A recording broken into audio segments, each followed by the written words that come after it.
Welcome to another episode of Estate Planning Nightmares and How to Avoid Them. This is the show which highlights the importance of estate planning and why everyone needs to do it. And of course, the unfortunate consequences of what happens far too often when people have not planned. I'm your host, John Braddock, the author of Click Here When I Die, and the founder of My Life and Wishes, the Legacy Vault, an online planning and document storage solution created to make things easier for those you love. Today, I am thrilled to introduce my very special guest, Dean Eason-Williams. He is the founder and owner of NotaryCLT Signings based in Charlotte, North Carolina. But before we jump in, let me give you a little bit of background on Dean. Dean was born and raised in Charlotte, North Carolina. He graduated high school in June of '89 and attended community college locally, where he was the editor of the student newspaper and served as the Student Government Association parliamentarian for 1 quarter prior to be elected to the position of president, serving for another 2 years before transferring to a 4-year private college. There, he studied business administration management and information technology. He also served as the yearbook editor, the athletic department public information officer, as well as the statistician for the college basketball team. And additionally, he was the District 2 basketball statistician for the NCAA. After graduating in May 1995, Dean moved to the real world. At that time, he moved to Alabama, where he took a position as a computer and English teacher in a private K-12 Christian school. He also coached lower level grade soccer and served as the advisor for the school's yearbook. He also took a position as an instructor at a local community college within the business and industry division, where he advanced to the role of lead instructor of BIS computer instruction. He taught both on site and on campus, from lower level desktop applications to high level programming languages for clients such as 3M, Boeing, Teledyne Brown Engineering, and employees of the Space and Rocket Center in Huntsville, Alabama. Dang, that's impressive. In the early 2000s, he made the decision to move to San Francisco, where he took a job as a medical records trainer and ultimately a content team manager for an AI company that was ultimately acquired by Google. He returned to North Carolina in 2007 as a result of his grandmother's illness and death, and to help with his ailing father. After owning and operating his own web design and SEO management company for over 13 years, Dean decided to change gears and take on the world of being a professional full-time notary. He was commissioned, then certified through the National Notary Association, or NNA, and loan signing system, and he became a certified notary trust delivery agent. Additionally, he has become an official Legacy Vault partner of My Life and Wishes. And most recently, he has increased his notary scope by starting his own signing service, which is NotaryCLT Signings. The reason I wanted to have Dean as my guest, beyond the fact that Dean is just a really cool human being and I like him a lot, he's no stranger to loss. Dean lost his maternal grandfather on Easter Sunday in 1997 when he was only 6 years old. He lost his step-grandfather in 1985 when he was 14, his maternal uncle in 1990 when he was 19. He lost his mother in 1996 at the age of 25, his maternal grandmother in 2000 at the age of 30, and then in 2007, he lost his best friend and his paternal grandmother. And just 5 months later, he lost a paternal uncle. And Dean's father passed just a few years ago in 2021. Wow, more than anyone should have to deal with, especially at such young ages. Hey, Dean, welcome. Thank you. Glad to be here. Super happy to have you. How are things today out in the North Carolina area? Hot. Hot? There's no other word for it. It's just hot. Someone moved up from Florida and brought their weather. Well, we're used to it being hot down here in Arizona this time of the year, but I'm never really sure. Different parts. You get quite a bit of humidity down there as well. We didn't used to, but these last few years, as everyone knows, there's been quite a bit of change. Indeed, and that person that brought it up from Florida. Yes, yes. Hey, Dean, as my audience knows, I love talking about passion. The why behind why people do what they do. And in reading through your bio, you've had quite a diverse career from teaching to working in IT, having your own tech company, and now running your own notary business. What motivated these career shifts, especially your decision to become a full-time notary? Well, I am a person that loves challenges. Um, I'm a natural born overachiever, pretty much, I guess. And not that I say that in a bad way. I like being an overachiever. But I would say probably I got bored along the line, in certain areas. The economy changed, and there was just there are a lot of things at play. The opportunities present themselves, and then there were just times where, hey, things just kind of went totally downhill. So I became a notary because it's this is going to sound really weird, but I love structure. I love rules and regulations. I love being held to a standard that is expected of you. And in the notary world, there's a right way and a wrong way.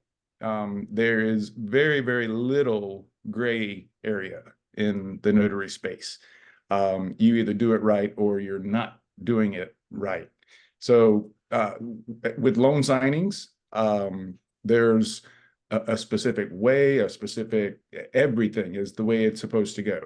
And to me, that type of thing, like I had mentioned to you before, it's like playing a game. I'm not really a gamer as far as video games or, I mean, I play Pokemon, right? That's about as far as I go in gaming. Although I do have an event tonight with the local LGBT chamber that we're having a game night that is supposedly for networking, but we'll see, right? Alcohol is going to be involved, so who knows? um, so, to me, it's like each signing, whether it's general notary work, whether it's a loan signing, whether it's estate signings, everything just, it's like, it's like doing the puzzle. It's like getting the word right or whatever. And, okay, dotting your I's, crossing your T's, and then boom, when it's done, you feel like, hey, I won, that I passed that challenge. And it thus far hasn't gotten old. I probably at some point I'll get old and probably start messing up or whatever. But I'm going to embrace it until that happens. Well, yeah, I can imagine, the detail-oriented nature of signings. Mhm. And like you say, the fact that, they have to be done correctly. I mean, if something is not done correctly, it can be invalidated, right? Right. It And, gets but rejected. yeah, but, I remember back early in my career, back in the early 1980s, and they were talking about how we were going to go to this paperless world, right? But Right. my God, last time I signed, loan documentation, anything else, I mean, there is nothing paperless about that process and the If you're amount the of buyer, signatures. you're gonna have a really bad carpal tunnel event afterwards. But if you're the seller, hey, you know what? It's easy peasy. Roughly 35 pages max. So I did one of those this morning, as a matter of fact. And the lady, her husband had just left that morning to go to hospice. Oh, And she knows, and I tell you what, to actually uh, the one of the things that I do not do, I don't take these assignments. I don't take reverse mortgage assignments. Um, Not because I think that people shouldn't do it or whatever. I can't stand the fact of sitting there watching this person sign their home over. Granted, they get to live there until their days, but I can't get over the fact that something they worked so hard for, that because they need financial backing, and I get that. It's just the whole concept of this house is going to go away from their family, from their estate, from everything. And I just can't do that. My heart breaks in thinking about doing reverse mortgages.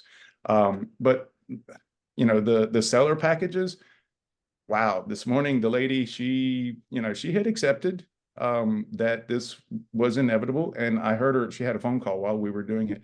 And in the phone call, she goes, well, he's going to be in a certain area for the first 10 days if he makes it. Yeah. And I'm an emotional person. And I don't care to admit that. I mean, hey, I have emotions. I have a heart. But I just kind of had to stop the signing with her there for a second, and just have a one-on-one conversation and say, are you okay? You wow. Now, granted, they're remarried. They were divorced for a while. They remarried, been remarried for 8 years. He came down with some serious bone issue, evidently a year and 8 months ago.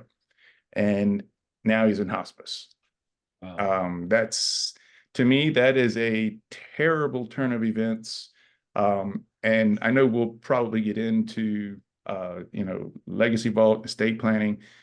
That is one of the things that, and you mentioned, the amount of death that I have gone through, endured. At each level, no matter really how old I was, there were always things that, even when my grandfather passed in 77 on Easter Sunday, even then, they tried to hurry the kids away. But here was the thing: my sister and myself were the ones that found him in the backyard. Oh. He had been working on his ridiculous, ugly orange El Camino, right? Just horrible looking car, but he loved it. But in the middle of him doing that, he had a blood clot hit his heart, and boom. I remember the last words that my grandmother told to him outside of it's in the city, but I call it it was like a country house, because it had that screened in porch with the door that would, had the long spring, I called that a country kind of back house or whatever. But she made his favorite meal, which she called it goulash. I guarantee you somebody from New Orleans would beg to differ with her that wasn't necessarily goulash, but it was her version of it. But she stood at the back door, and his name was Ralph, and she goes, Ralph, I made your favorite. It's goulash. And he says, great. I love you. I love you. And she says, I love you too. And those were the last words that the two of them spoke to each other. Now, you would normally think, wow, this is like a Lifetime movie, or maybe not Lifetime, one of those at TMZ, or no, TMC, whatever they are. I don't watch TV all that much. But you would think that that's like the stuff that's written in Hollywood. You would think that at their age, that saying those words and everything, it just, but that's the last thing that the two of them said to each other. Shortly thereafter, she went to the door and said, Ralph, come in. It's done. Come in. But he had already passed. So when I say those were the last words they said, she didn't know. So I count those love you as their last words together, because I choose to believe that was really the last part of the conversation that the two of them had. I believe that people should, be it your spouse, your life partner, significant other, first words you should say in the morning, last words you say before you go to bed, and every time you separate one another, because as we both know, I mean, life is not guaranteed. And at life all. is And shorter than you expect it to be. And every morning when Jody leaves, we have a routine, and it started as something just really stupid, right?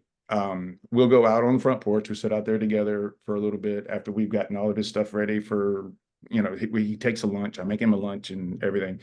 We're out on the front porch, and he gets up, walks over to me, and he goes, okay, well, I got to go. Kiss. And he goes, love you. I say, love you too. And he says, we'll chat later. Yep, we'll chat later. All right, have a good day. Have a good day. And then he gets in the car, and this is where it's sort of the silliness comes in. He gets in the car and he drives a Mazda. Is that call it? The Mazda. He pushes the button, to make it go out of gear or whatever. And whenever I hear that, I wave, and he waves, from inside the car, waves. And then as he backs out of the driveway and goes all the way to the backside of the mailbox, we have to wave again. He rolls the window down on the passenger side and waves. And, then he goes on. I can then come inside after that, because if I don't do both waves, I'm questioned as to, oh, you don't love me anymore, something like that. But yeah, it ended up, and actually what happened, how that started, it's kind of silly. There was a car coming up. There's a cul-de-sac down at the far end of our road, and the car was coming up at one point, and I was like waving to him, trying to get him to stop, because we had these gigantic elephant ears. We still have elephant ears that line the driveway. Not elephant, banana trees that line the driveway. And you can't see when they're in their full upness. You can't see when things are coming down. So I was trying to stop him. He thought I was waving at him. He finally was able to see. They stopped. And so there was no injury, no death out front, thank goodness, because we've had enough of that. And from that point forward, it was like, okay, wave, twice. It's a little excessive, I'm sure. hey, But now it's tradition. I love routines, and I like the fact that we chat later. You're making Yep. a commitment, right? It's something Yep. to okay, I got to make it home, because Yep. we're gonna chat later. So Yep. hey, you know it's interesting, and I want to come back to a little bit of notary stuff, but because we're on the topic, and we talk about your grandfather, and being 6 years old, and to witness that and be the one to find him, and the fact that which hard for anybody, right? But the fact that you uh, remember the conversation between Oh yeah. grandma and grandpa, and you find the good things in it, Mm-hmm.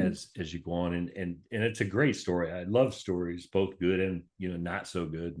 And again, you've experienced a significant uh, amount of loss at various stages of your life. It Is there one particular story that you can share? I mean, I know you'd mentioned some things about losing your father a few years ago to me. Is that something you'd be comfortable sharing a little bit? What the experience was like? And Sure. As it stands now, well, my dad passed in September 11th, 2021. So I mean, of all days, right? And he I was harping on him for years and years and years, because he was in failing health. I moved back here in 2007 because after my grandmother passed, who, as you mentioned, was my absolute best friend. When I was little, I spent more time during the summer with her and my step grandfather, whom I didn't really refer to as a step grandfather, really. He was the only grandfather I knew on that side of the family, because my dad's dad had died before I was born. So I never met him. I've done a lot of genealogy and everything else. And just recently, within the last 2 weeks, I've made contact with someone who actually may have photos of a man I've never seen before. And so I'm kind of hopeful to maybe unveil that. I'm a big person on family, probably because I've lost all of my family. As I was about to say, my dad died in 2021. I have one sister. She's older than me, 2.5 years. I call her my older sister. She's my only sister, but I and then there's me. She has two daughters who each have a daughter. I have Jody, and we have 3 dogs and 5 fish. But we, my sister and myself, with the exception, my dad has an older brother that lives a little further way down, and we stay in touch, but we're not necessarily, we don't hang out and everything else. Matter of fact, here recently, I made a commitment to him that I would call him every weekend just to check in, see how things are going. I talked to him last night, and whenever I called Sunday, he didn't answer. Well, there was reason. He was in the hospital. So yeah, imagine that, right? So now he's got all kinds of additional issues going on. He's a cancer survivor. But you know, outside of him being the complete eldest of the entire family, it is then my sister and myself. And now, without counting my dad's oldest brother, all of my mother's side of the family are gone. They're totally wiped out. There's no cousins, there's nobody, right? My dad's side of the family, all wiped out except for the eldest brother. So for my sister and myself, we sort of think of ourselves now as we're the elders. It doesn't go any higher than us necessarily, right? And who wants to be that at age, you know, I'm 53. I was 51 when my dad died. So I kind of become the patriarch, if you will, at 51. That shouldn't happen. That totally should not happen. And my sister, of course, 2.5 years older than myself. She has stage 4 COPD. She goes into the hospital roughly about 4 to 5 to 6 times a year. And I know, just because I know, she's not going to be around much longer. And that leaves me. Now, I know that kind of sounds like a woe is me kind of, you know, oh, feel pity for me and all that. I don't mean it to come across that way at all. What for your listeners and the people that watch this, especially the topic of your podcast, is nightmares of what happens in estate planning and what, you know, when let me just put it this way. I harped on my dad for years and years and years. Dad, you've got to do this. You've got to put this in place. And I harped on him too long, because that's when he started being dishonest with me, saying that I've done it. He didn't. So I pushed him beyond that point of, okay, yeah, I'll do it. I'll do it, you know. And I kind of feel responsible for that. I could have taken a different approach, taken the lead, and, you know, got like software and, you know, typed it up for him and filled in the blanks and whatever. But I trusted that he was doing it. When he passed, it was sudden. They kept him on a machine when we got there. And so he had a girlfriend that was living with him at the time, because my parents had divorced when I was 9, I think. And so he had remarried like 4 times. My mom remarried once. But because he had a girlfriend, living girlfriend, she wasn't the kindest person. And so she knew that my sister and myself were coming to the hospital. While we went to the hospital, she went to the house. When she went to the house, she cleared house. She got wallets, she got keys to the car, she got anything and everything that you could imagine. And she left town. Poof, immediately. So my dad lived in Gaston County, which, let me just put it this way. Gaston County doesn't get in a hurry to do anything. Okay. No, the tortoise wins there. Okay. So in Gaston County, I actually, I was able to go through my dad's phone because I was his backup as far as if he ever locked himself out, I would be the backup that could, change his password so he could get back into it. And so I had access to his phone. On his phone, he had his banking app that was there. So I was able to actually log in. Yeah, that was wiped out, totally wiped out. Immediately in my mind, I'm thinking, pursue charges against this person. This is theft, that she's not his wife. She's not on the account. She's using a card with his name on it, and she knows that he has passed. So to me, in my mind's eye, that means you use that, you just, that's that's theft as far as I'm concerned. And Absolutely. one of the lowest forms of theft. But I was able to print the records and all that. I went to the authorities, again, Gaston County. Sometimes it's the sheriff, sometimes it's the police department, sometimes it's the lady that lives on the corner. I mean, it's just, it's a cluster over there. Okay. So finally, they were ready to pursue charges, and the DA called me, and they had locked her up. She came back and they put her in jail, but she got out.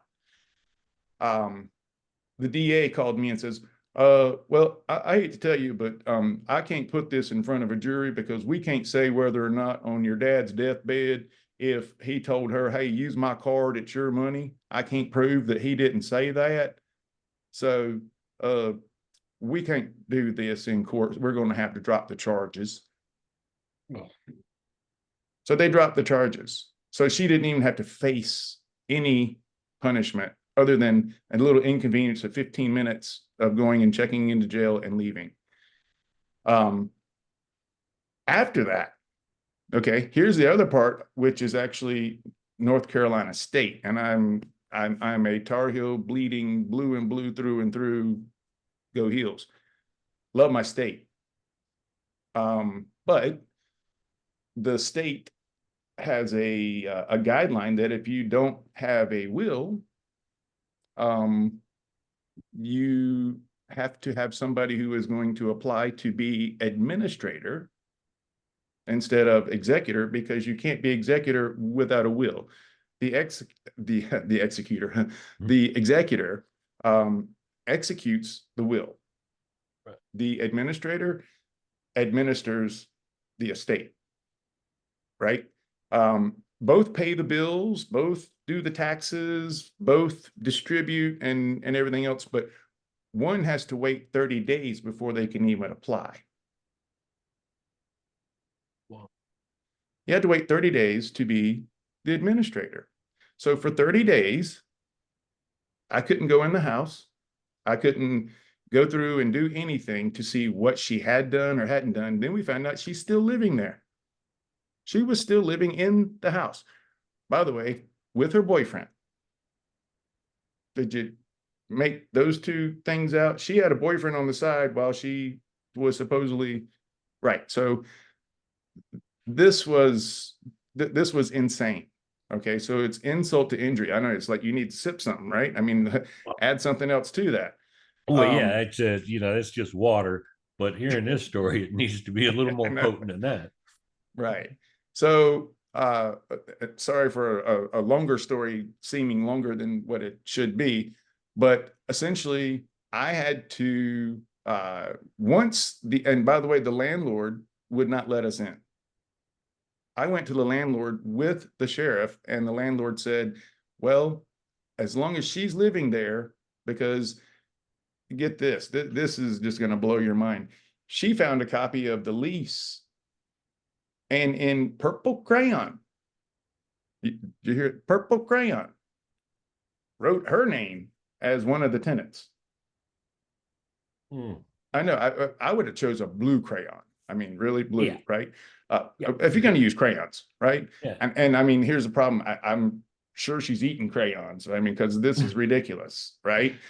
Um, and so the landlord said he couldn't touch anything until the prepaid month's rent was up. Then he would have to evict her. You ever heard of anybody getting evicted and how long that takes and the process? And yeah, 9 months later, 9 months after my dad died, she was finally kicked out. Yeah. So because she lived there, she was not letting us have access and threatened us that if we came on the property, she would shoot and everything else. Um, Let me back up just a little bit, because after the first 3 weeks after my dad's death, he had a blue Mustang. I don't know what year it was. I can't remember, but I think it was like a 2013, 2016, something like that. Anyway, my dad and my sister, that's their thing. Mustang, Ford. Yeah, found on road dead. I don't know. But they love Mustangs. Okay. So my sister is extremely sentimental, and can also possibly be overly, let's just say, come Hades or high water, she wanted that car.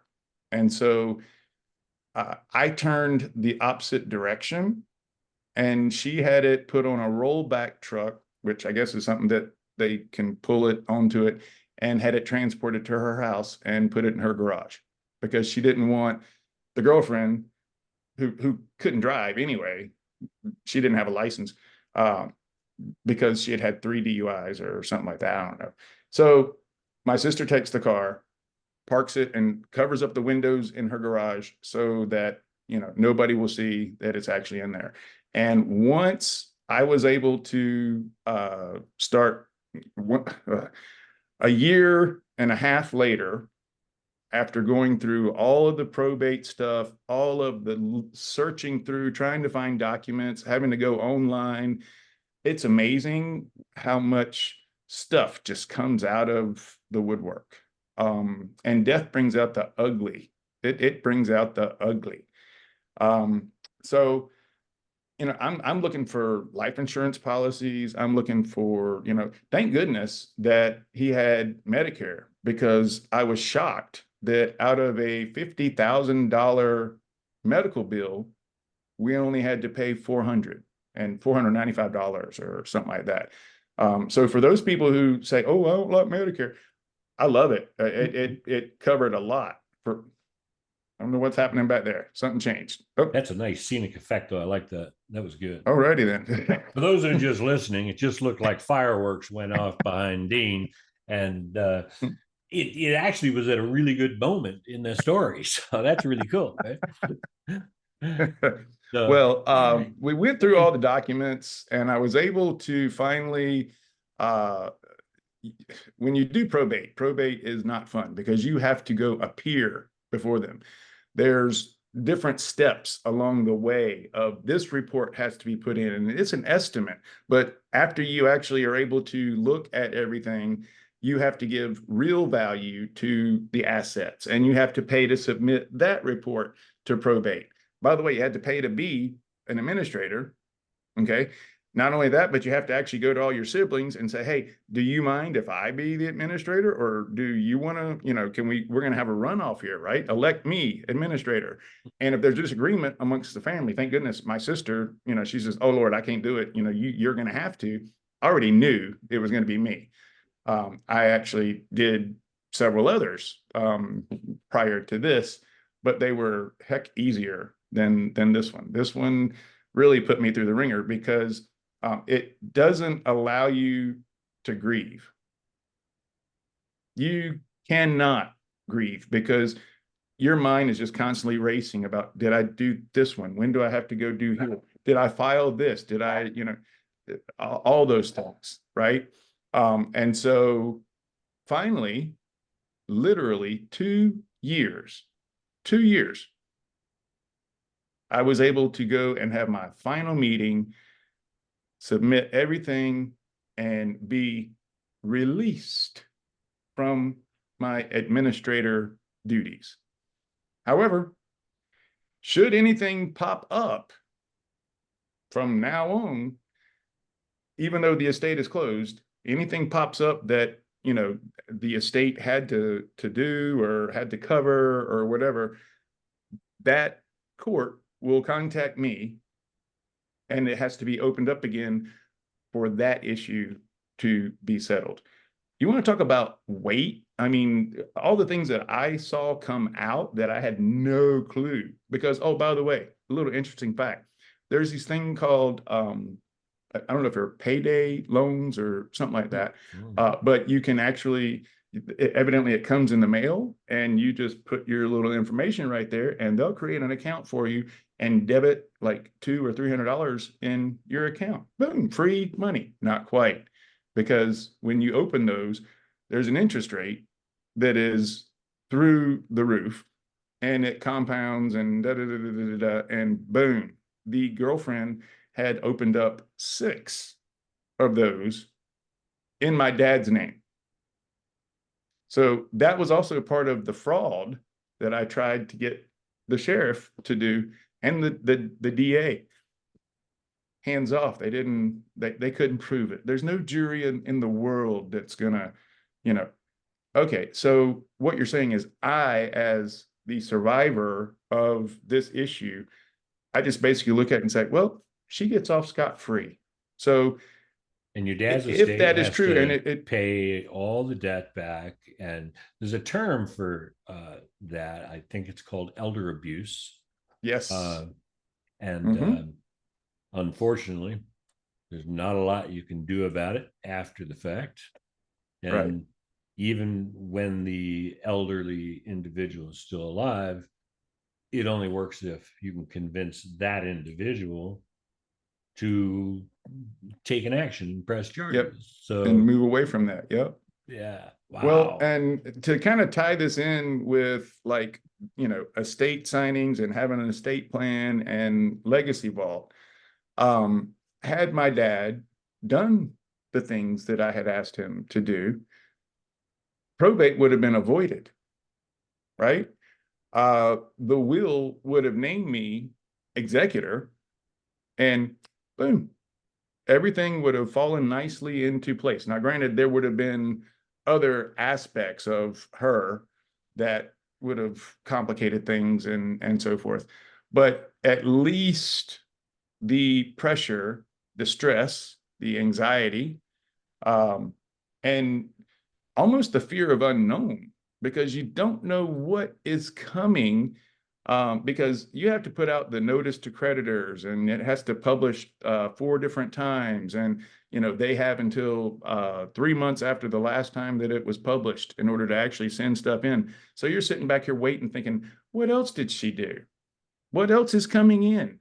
Because I had to write letters to all of these people. I had to provide copies of death certificates, and it was just, it was insane. It's And I crazy. guess for your viewers, if there is anybody out there that has not yet established their plan, there's a phrase, and I love it.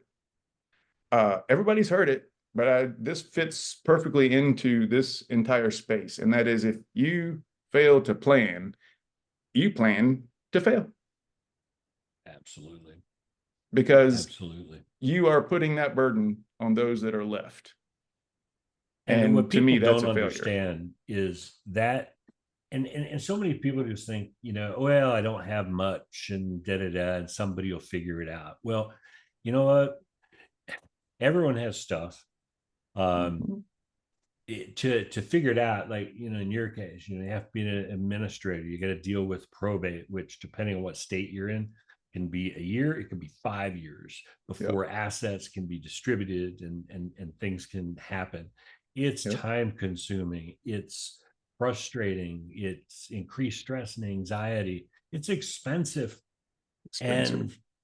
the I think the greatest final gift we can leave to our families is having a plan in place that gives family the opportunity to grieve and be Yeah. sad without all the unnecessary emotions. And you know, I think for a lot of people, it's just they don't understand, what it's going to look like if they Hmm. don't plan.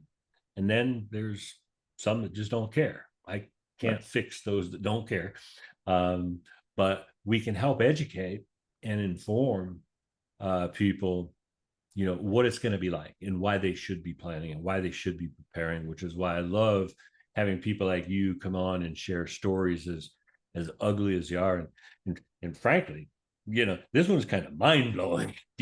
I mean, holy crap. I could go into much more detail, but we don't have enough time. So Oh, it yeah. got ugly. But That's I'll add one more thing to what you were saying, and that is, people who are not thinking about this or just think, nah, they'll just take care of it. And I think I shared this with you the other day, that common sense is like deodorant, right? The people who need it the most aren't using it. aren't using it.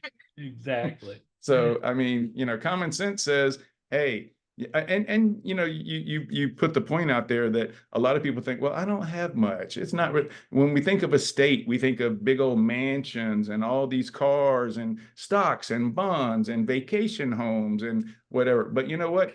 That necklace that your great grandmother gave you, your granddaughter would probably love to have that legacy piece, right? And keep that in the family. The what you have may be small in your mind, but when you're gone, that little smallness is all that anybody has, right? And I would rather have the little than nothing at all. Yeah, absolutely. I mean, it's the sentimental things, which is why, you know, it yeah, people need to have a plan. They need to make sure family knows everything that they have Mhm. and how to find it, Yes. which is, Great the segue. the genesis into the legacy vault that we created to solve those problems. I know you've partnered with My Life and Wishes to make it available as another service, which I think is amazing because you're doing, all these signings, which are critical and important documents. And Mhm. where do people keep those things? In addition to, do you have life insurance, Dad? Right. Where is it? Who's Mhm. the company? And Yep. those things. So, um, 401ks and all that stuff where you yeah, don't even, there's so much that can be stored there. One of the things, and I don't keep, I have a format for my passwords, right? There's a base word, and then there's something that follows after it that's usually initials or whatever with an exclamation or something like that. But it's whatever it's for. But one of the things in Legacy Vault is being able to keep those online passwords. And in today's age, for a lot of people, that online presence, it can probably become a very important thing. Uh, and if you need to go in there and delete something or whatever, if you can't get in there, you can't get in there.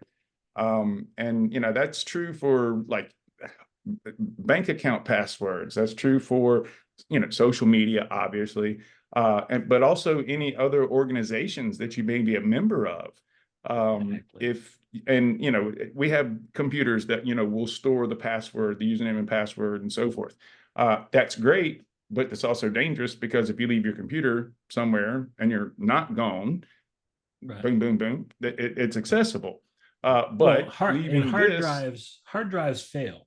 I've yes, they do. experienced that. And the other thing is, if you are protecting your laptop or computer, you got a password on it. Mm-hmm. Right. Who knows Yep. the password? They need that password to get in to find the password, right? Exactly. Yep. And then, safe deposit boxes don't really do it anymore. And I got a funny story about that. And I know we're probably running over, but just this past Friday, I was doing a drill box at a PNC over in it was in Matthews, right over here. It was the first box of the day. And so, we're like, oh, well, we had 4 to drill that particular day.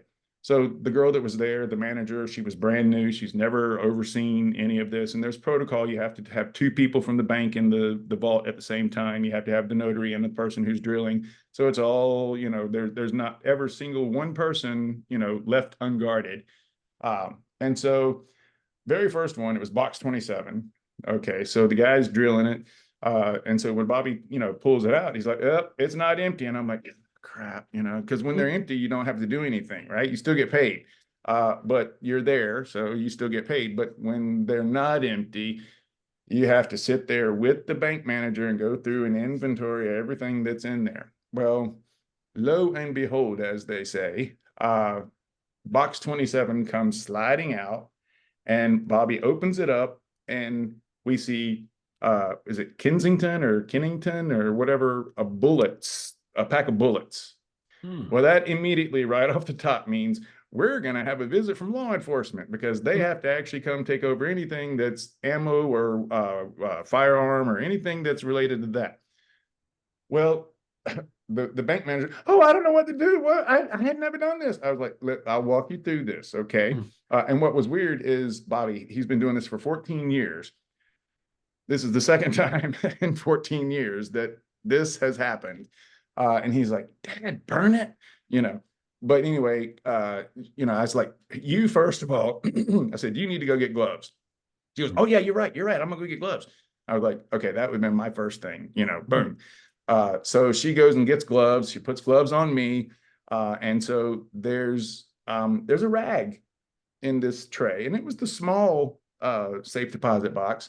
But there's a rag that's in there, which I could already see kind of where this was going, because there was oil all over the rag. And, whenever there's bullets, kind of like where there's smoke, there's fire, where there's bullets, there's probably that other thing. And sure enough, it was. And she reached in, like, I was like, girl, no, don't do that. Do not do that. I was like, take your pen and, lift that up and see, hey, can we see if the safety's on? Can we see if there's a clip in there? Can we see, is it, whatever. But, she lifted it up. We could see that it was empty. Okay. The clip was actually laying beside it, and the chamber was empty. She's like, oh, Lord, what am I supposed to do now? What do I do? And I was like, let me walk you through this. You first of all, we have to stop everything we're doing. We can't do another thing until law enforcement comes and, they interview and find out who owns the box and serial number of this and da-da-da-da. And of course, they confiscate it and take it off. And she's like, I just can't believe this is my very first time ever doing this. And Dad bless it, there was a gun in there. I say all that just because it's a humorous story. But your gun is not even supposed to be in there, but the bank cannot, they tell you in your agreement, no weapons, no drugs. Actually, they tell you don't put money in safe deposit boxes, which when I first started doing this, I was like, that's kind of weird, because when I think safe deposit box, I think vault, where money is in the vault. No, they actually tell you don't do that. But here's a little small thing, and I'm not trying to make your viewers go against anything, but the bank does not accompany you into the room where you're putting your stuff in there. Right. So exactly. That's how those bullets in that gun made it in there. Total privacy. Yes. And so the only time that the people from the bank actually see that is once you've closed it and they walk into the vault with you with their branch key and your key, and you guys boop, do it that way, and yay, everything is safe. Yeah. With Legacy Vault, there's not going to be a gun. Right. No gun in Legacy Vault. You just can't do it, right?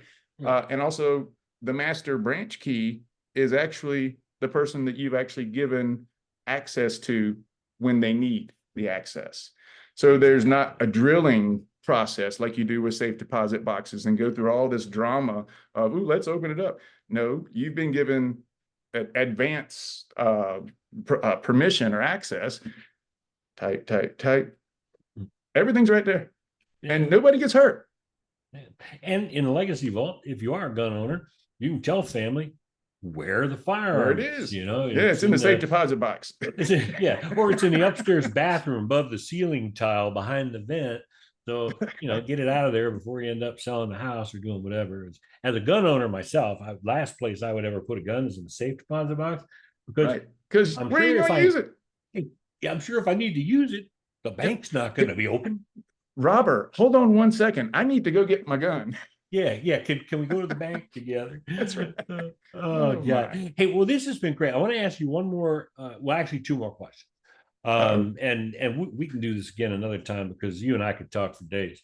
But so I always like to ask, you know, who or what inspires you to keep pushing forward in your career and your personal life in spite of, you know, the ups and downs? I have been with Jody since, well, let's just say we've been together right at almost 15 years. We got married on July 4th of 2020. The purpose for that was, well, and it was during COVID, by the way. So we got married in our front yard, and we had our reception in our backyard that we had just slaved away on, building this 18 by 18 foot deck. And so it was like, okay, well, we'll just have the reception in the backyard. So we put up tents, and, you know, just Jody wanted the champagne looking table things with the raptor. I was like, hey, as long as I have a place to put my drink, I don't care. But we got married on July 4th, so that I can say that for as long as we are together, we will always have sparks in our marriage. They may not come from us necessarily when we get too terribly old, but we'll still have them. I say that to actually reveal my why. And my why is Jody. Love that. My why is him, because while I've been able to, since we've been together, you know, you mentioned doing web design and small business marketing and all that. Everybody used to call me the best secret for small business marketing, because I could take your small business and take you from zero and just put you right up in the search ranks, because I know how they work, right? I know how the algorithms pick things out, and I know. Let's just say I'm pretty good at that. As a matter of fact, right now in Charlotte, if you type in notary in Charlotte, and Charlotte's a pretty big place, right? Well, the notary near me, if you actually do that, or you do like trust delivery Charlotte, hey, it's me. And I didn't pay anybody to do any of that. Obviously, I did it myself. But my why is Jody has been sort of the breadwinner while we've been together. Prior to meeting him, you know, I went through the, you know, the 6-figure salary world and all that. But coming back here to North Carolina, especially after what all had transpired and so forth, there was basically some depression that set in.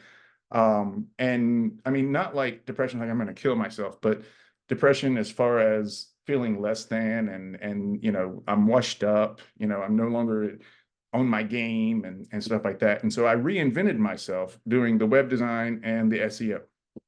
And it was a business, but it wasn't a business that I wasn't bringing in what I wanted to bring in.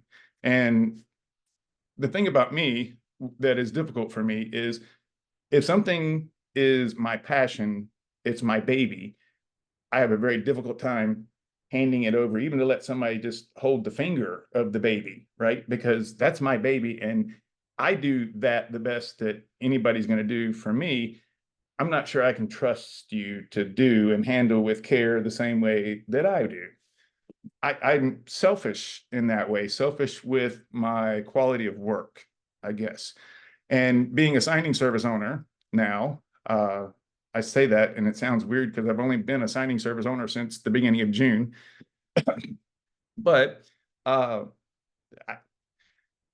it's hard to actually hand off signings to somebody across the country or whatever and trust them that they're going to do that like Dean does it. I have one signing service. I still work for signing services. I have one signing service that just told me today that I am the only notary that they've used thus far that still has a 0 errors. And he uses over 300 notaries. So Congratulations on I that. don't say that to brag about myself. I say that to say I'm trying to do my best so that this will take off and that Jody can actually move away from his W-2 and join me, and the two of us sit here and do this. He's a notary also. He's also a CNTDA. That was me. I forced him to do this. But he is my why. And the other part of that is what I had touched on sort of earlier, and that is I love this entire notary space simply because the rules, the regulations, the strictness, the right, the wrong. I love that because someone will say, you know, oh, well, were you supposed to do da da da da? Well, according to blah blah blah blah blah blah blah blah. No, you know, it's right here. Follow your handbook. It's boom. It's right there. You can't go against the handbook. You can't go against the rule or the law or the Secretary of State. It's right there, and you just have to know it to be able to be good at it. Absolutely. Absolutely. I love that. I love your why. I mean, I too, Michelle is my why. We've been together for 20 some odd years. We've worked together the entire time Right. through transitions. And yeah, so what gets me up in the morning and keeps me motivated and gets me going. And I feel blessed to have it. I think you're truly blessed to have what you and Jody have. And Right. hey, I can't thank you enough for joining me here today, Dean. Yeah, it's awesome I to don't know if I hear. really helped out or I don't know. People are going to look at this and say, gosh, that man talks a lot. You know what? I just tell people shut up and listen a lot. You know, you might learn something. You never know. And but your journey has been really remarkable, and the innovative work that you're doing now in the notary world. And so, if our audience wants to connect with you, what's the best way for them to do that? My presence on LinkedIn, not a lot, and maybe not everyone uses LinkedIn or whatever, but I'm on LinkedIn quite a bit. And matter of fact, that's where I do a lot of my marketing to reach out to the estate attorneys and all that. Actually, a fun story, well, not fun, but exciting story. One of my attorneys that are here in Charlotte, that was my very first attorney that I did an estate sign for. I've done multiple for him now, and people in my agent network have already done some for him as well. He called me 2 weeks ago and asked me if I had a notary in this little podunk remote area of South Carolina. And I'm like, I've never even heard of that. I literally had to Google it just to, that exists? Really? That's a weird name, but okay. But it was called Hardyville. And I'm thinking restaurant Hardee's, right? But Hardyville is like just north of Augusta, close to Charleston and so forth. But the reason why was because his college roommate's parents just moved there, and his parents are planning on retiring in Charleston. So he's expecting referrals coming from those areas, and he already had one. So I was able to connect him with a notary down there because I'm not South Carolina commissioned, I'm only North Carolina. And so we've got that set up to happen next week. But also he's expecting more down there which is kind of that whole thing when you hear people talk about relationships, right? Building the relationship with the people that you're doing business with. I had, this is another weird story, I guess, but I had a guy who called, just an independent type person who had an attorney somewhere up north that drew up his estate plans. Well, we had to go down to South Carolina for a funeral because of someone in Jody's family. But so I gave it to one of my notaries in the agent network. And so they went and did it and so forth. And then he called me 3 days later and says, oh, by the way, I'm going to need notary services again. So I'll get in touch with you when that happens. I was like, excellent. You know, I'll be here. I get an email yesterday that's kind of weird, you know, and I'm all sleuthy because if something comes in, I'm looking at it to say, that's real, that's not real, da, da, da. And I have really good filters on my email so that things will go to the trash if they're trash. Well, this one got through, and that doesn't happen very often. So I thought, well, maybe I'll just, you know, I'll do a little bit of step work on this. And so I went and looked, and sure enough, it's a legitimate business. The person's name that was on there, I went and looked, didn't see their name. So I saw a number. So I called and asked for that person. And, you know, they transferred me to this person. Well, you can imagine she's just sent this email out to someone that she has no clue who that is, which is me.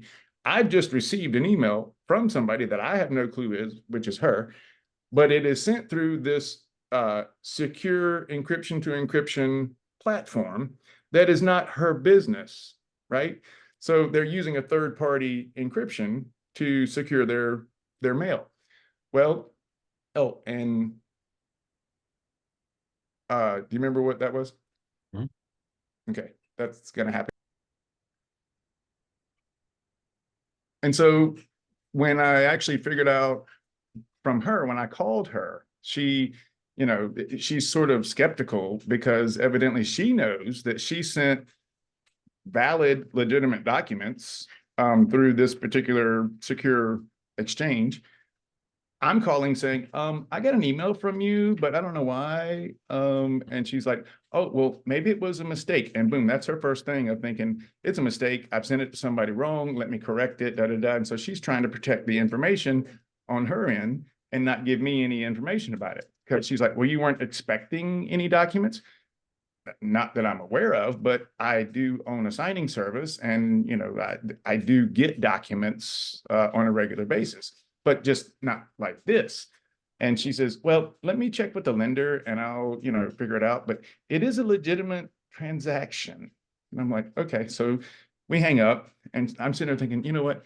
I'm usually a very good judge of character. I can tell when someone is kind of being deceitful or trying to trick me or whatever. And, you know, granted, in the day of AI, maybe not always, but the mouth doesn't always, you know, match up with the audio.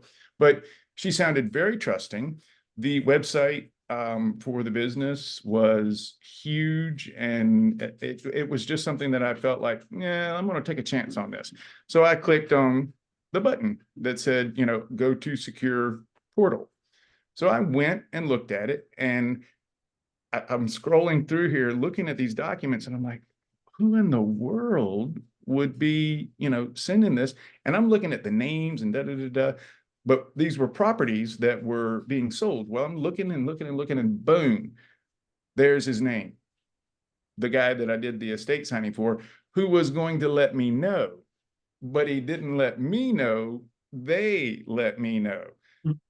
So, you know, and it's kind of wild because, you know, now these are, and believe it or not, there were 3 transactions or 3 signings in one. So what I'm talking about with that networking, we did one type of signing for him, the estate signing. Obviously, he said, well, I'm going to need notary services again. Now we have 3, okay, that come in on one scenario. So this is now a kind of weird scenario because I'm like, 3? He's got 3. So when I went and met with him and conducted those 3 signings, that was actually Monday or no, it was Monday. I went and met with him he is constantly buying and selling businesses. And so he says, I'd like to use you as my go-to notary for these things. So that didn't come from LinkedIn. That didn't come from Facebook. That didn't come from, pop-ins or anything like that. That came from us evidently doing a great job with his estate signing, realizing that we, as NotaryCLT Signings, that we are capable. And boom, now we're going to have, an even bigger opportunity. So I think that's if people awesome. want to reach out to me, LinkedIn referrals are the is best. Yep, LinkedIn is good. Or just, straight on out email, dean@notaryclt.com. Right. And what I'll do, I'll make it easy for our listeners in the show notes. I will go ahead and include Dean's contact information, the link to his LinkedIn, email, and I'll also Bank routing numbers to just deposit as much cash as you send yes, money. I'll send that right over. And a link to Dean's website. You can see all the amazing services that he provides. So Dean, thanks again. And to our listeners, thanks for the opportunity. Oh, you're so welcome. And to our listeners, thank you for joining us. And as always, my friends, your life is your legacy. Go plan ahead and make it a great day.